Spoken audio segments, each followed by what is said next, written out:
Bienvenue. Dans cette analyse, on va s'attaquer à une question qui est vraiment au cœur de la foi. Comment être sûr que nos actes d'adoration sont réellement acceptés? Assalamu alaikum wa rahmatullahi wa barakatuh. On continue ensemble notre cheminement vers le Ramadan avec la série Cœur Blanc, une belle initiative d'écho de la sagesse. Et aujourd'hui, on va parler d'un sujet absolument essentiel, la sincérité. On s'est sans doute tous déjà posé ces questions. Est-ce que mon adoration est encore valable s'il y a d'autres intentions qui se mélangent? Comment on navigue entre ce désir de plaire à Dieu et les murmures de notre ego? Ce sont des interrogations très profondes qui touchent à la racine même de nos actions et on va essayer d'y voir plus clair ensemble. La réponse à tous ces dilemmes, en fait, elle tient en un seul mot, un concept fondamental qui est la clé qui ouvre les portes de l'acceptation de Dieu, l'ikhlas. Autrement dit, la sincérité.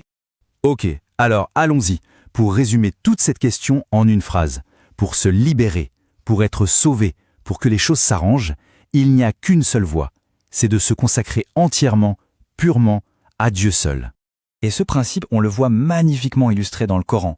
Quand Dieu parle du prophète Youssouf, il est dit de lui qu'il était un de nos serviteurs élus, sincères. La question c'est, pourquoi a-t-il été sauvé de la tentation? Parce qu'il faisait partie des moukhlisines, c'est-à-dire ceux que Dieu lui-même a purifiés. Sa sincérité, c'était littéralement son bouclier. Pour que ce concept devienne encore plus concret, rien de tel qu'une histoire. C'est une histoire ancienne mais très parlante qui met en scène la même action, mais avec deux motivations complètement différentes.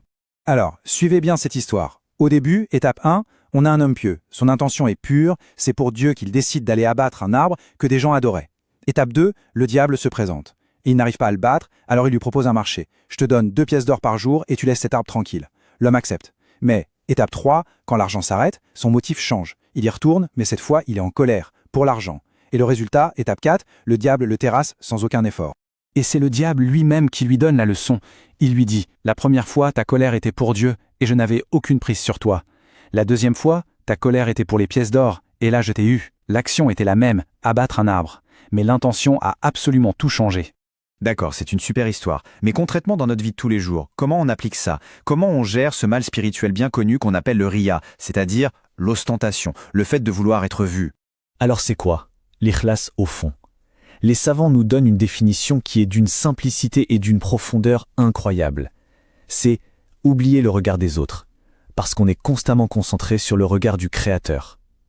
C'est juste ça, être avec Dieu, sans se préoccuper du reste du monde. Et c'est là que ça devient vraiment pratique. Ces diapos, c'est un peu une feuille de route. Si l'intention de se montrer est là depuis le début, c'est simple, l'acte est rejeté. Mais si cette pensée arrive en plein milieu d'une prière, par exemple, que faire? Si on la combat, qu'on la repousse et qu'on renouvelle son intention pour Dieu, non seulement l'acte reste valide, mais en plus on a une double récompense, une pour l'acte et une pour la lutte contre cette mauvaise pensée. Par contre, si on se laisse aller, si on cultive cette pensée, alors là la récompense est soit très diminuée, soit carrément annulée. Bon, voilà pour l'ostentation. Maintenant, passons à la deuxième grande question. Est-ce que c'est mal d'avoir des objectifs de ce monde quand on accomplit un acte d'adoration? Attention, ici, il est super important de ne pas tout mélanger. Le riya, c'est chercher les applaudissements, la reconnaissance des gens. Ça annule l'œuvre. Mais demander un bienfait matériel, c'est complètement différent.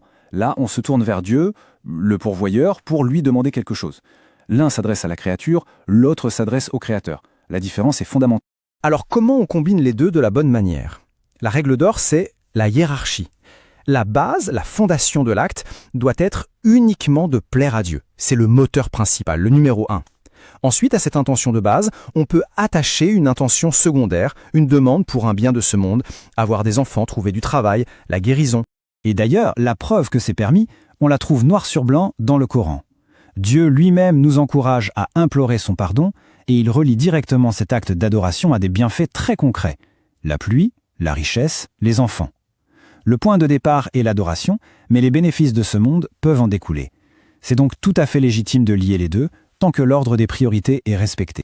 On arrive maintenant à la conclusion, au point central, ce qu'il faut vraiment retenir de tout ça. Au final, tout se résume à ça.